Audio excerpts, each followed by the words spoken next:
जय हिंद दोस्तों, हर बार की तरह बहुत बहुत स्वागत करती हूँ मैं आपकी नौमिता।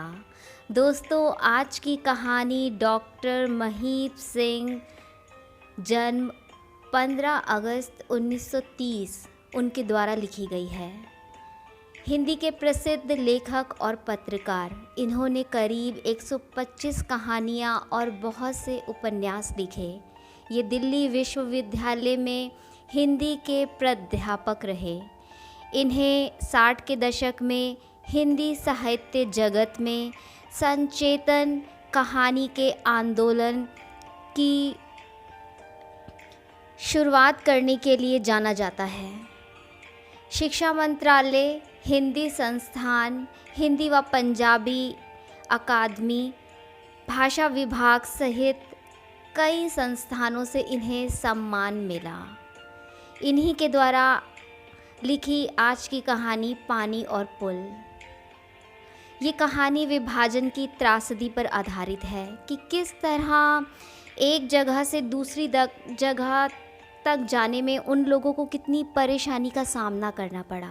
उस समय का माहौल, वो दर्द, वो अपनों से बिछड़ना, ये सब चीज़ें इस कहानी के माध्यम से लेखक बता रहे हैं। गाड़ी ने लाहौर का स्टेशन छोड़ा तो एक बारगी मेरा मन काँप उठा। अब हम लोग उस ओर जा रहे थे जहाँ 14 साल पहले आग लगी थी, जिसमें लाखों लोग जल गए थे और लाखों पर जलने के निशान आज तक बने हुए थे। मुझे लगा हमारी गाड़ी किसी गहरी, लंबी, अंधकारमय गुफा में घुस रही है और हम सब अपना सब कुछ इस अंधकार को सौंप दे रहे हैं। हम सब लगभग 300 यात्री थे। स्त्री और बच्चों की भी संख्या काफ़ी थी। लाहौर में हमने सभी गुरुद्वारों के दर्शन किए। वहाँ हमें जैसा स्वागत मिला उससे आगे अब पंजा साहिब की यात्रा में किसी प्रकार का अनिष्ट घट सकता था, ऐसी संभावना तो नहीं थी, परंतु मनुष्य के अंदर का पशु कब जाग कर सभी संभावनाओं को डकार जाए, कौन जानता है। यही सब सोचते सोचते मैंने माँ की ओर देखा। हथेली पर मुंह टिकाए, कोहनी को खिड़की का सहारा दिए वे निरंतर बाहर की ओर देख रही थी। खेत कट चुके थे, दूर दूर तक सपाट धरती दिखाई दे रही थी। मुझे लगा माँ की आंखों में से उतरकर यह सपाटता मन में पूरी तरह छा गई है।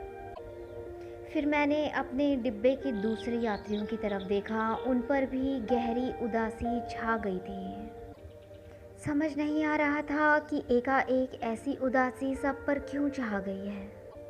तुम्हें तो रास्ता अच्छी तरह याद होगा, मैंने माँ का ध्यान तोड़ते हुए पूछा। सैकड़ों बार आना जाना हुआ होगा तुम्हारा। माँ मेरी ओर देखकर मुस्कुराई।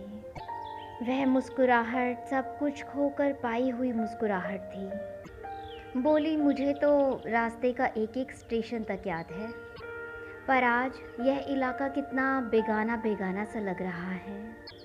आज 14 साल बाद इधर से जा रही हूँ, पहले भी ऐसे ही जाती थी। लाहौर पार करते ही अजीब सी उमंग नस नस में दौड़ जाती थी।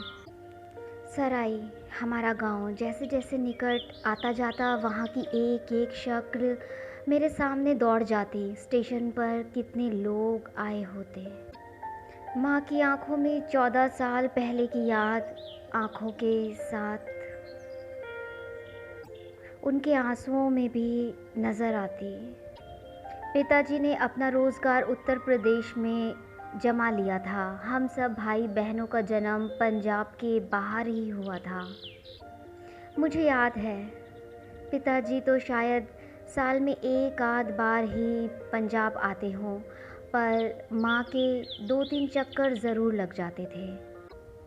हम में जो छोटा होता वह माँ के साथ जाता, और जब से मुझे याद है मेरी छोटी बहन ही उनके साथ जाया करती थी। उन दिनों पंजाब का विभाजन घोषित हो चुका था। पंजाब की 5 नदियों का जल उन्माद की तीखी शराब बन चुका था। माँ ने फिर पंजाब जाने का फैसला किया था। सभी ने ऐसे विरोध किया जैसे वे जलती आग में कूदने जा रही हों, और वह सचमुच आग में कूदने जैसा ही तो था। परंतु पिताजी सहित हम सब जानते थे कि माँ को अपने निश्चय से डिगाना कोई आसान बात नहीं। उन्होंने सबकी बातों को हंसकर टाल दिया। 20-22 दिनों में वह वापस आ गई। गांव के घर का बहुत सा सामान वे बुक करा कर आई थी। अपने साथ वे अपना पुराना चरखा और दही मथने की मथानी ले आई थी। फिर सारे पंजाब में आग लग गई। घर के घर, गांव के गांव और शहर के शहर उस आग में जलने लगे। आग रुकी तो लगा इधर तक सपाट फैली हुई ज़मीन अमृतसर और लाहौर के बीच से फट गई है, और उस पार का फटा हुआ हिस्सा बीच में गहरी खाई छोड़कर ना जाने कितना उधर खिसक गया है। हम सब भूल से गए कि उस गहरी खाई के उस पार हमारा गांव था। पक्की सड़क के किनारे पीछे की ओर एक नहर थी और पास ही झेलम नदी अल्हड़ लड़की की तरह उछलती कूदती बहती थी। मैं माँ के साथ खाई पर राजकीय नियम के बंधे हुए पुल से गुजरकर उसी ओर जा रहा था, जो कल कितना अपना था आज कितना पराया है। मैं पुस्तक के पन्ने उलट रहा था। माँ ने पूछा, यह गाड़ी